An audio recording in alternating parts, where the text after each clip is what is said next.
Hello दोस्तों, नमस्कार। स्वागत है आप सभी का टेक अपडेट्स में।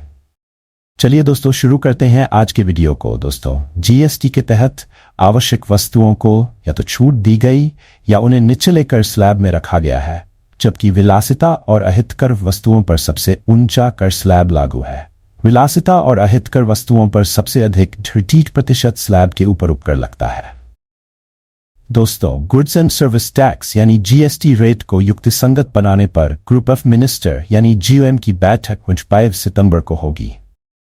बैठक में कर स्लैब और दरों में बदलाव पर चर्चा हो सकती है। एक अधिकारी ने जानकारी देते हुए कहा कि रेट रैशनलाइजेशन पर जीओएम की बैठक 5 सितंबर को गोवा में होगी। बिहार के डिप्टी सीएम सम्राट चौधरी की अध्यक्षता में 6 सदस्यीय जीओएम की पिछली बैठक 22 अगस्त को हुई थी और उसने 9 सितंबर को जीएसटी परिषद को स्थिति रिपोर्ट सौंपी थी। अगस्त की बैठक के दौरान जीओएम ने केंद्र और राज्यों के कर अधिकारियों वाली फिटमेंट समिति को कुछ वस्तुओं पर कर दर परिवर्तन के प्रभाव का विश्लेषण करने और अधिक आंकड़े जुटाने का काम सौंपा था। मौजूदा समय में जीएसटी एक 4 स्तरीय कर संरचना है, जिसमें 5, 12, 28 और 28% की दरें हैं। दोस्तों, क्या टैक्स स्लैब में होगा बड़ा बदलाव? चलिए जानते हैं।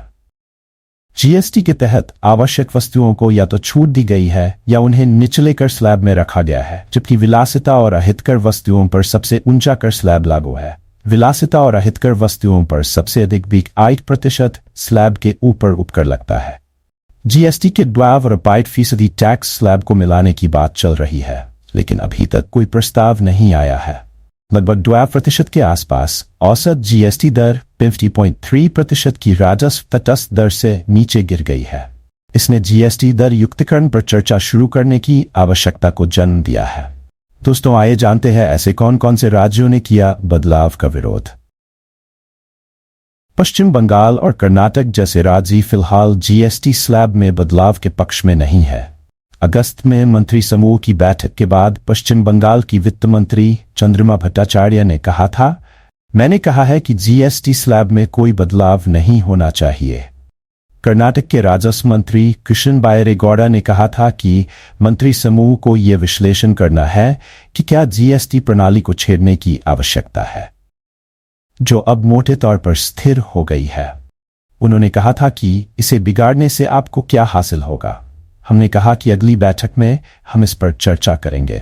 स्लैब कम करने पर 6 सदस्यीय मंत्री समूह में उत्तर प्रदेश के वित्त मंत्री सुरेश कुमार खन्ना, राजस्थान के स्वास्थ्य सेवा मंत्री गजेंद्र सिंह और केरल के वित्त मंत्री के एन बालगोपाल भी शामिल है। दोस्तों, टैक्स स्लैब में बदलाव होना चाहिए या नहीं? क्या है आपकी राय? कमेंट बॉक्स में जरूर बताएं। चैनल में नए हैं तो चैनल को सब्सक्राइब जरूर कर लें।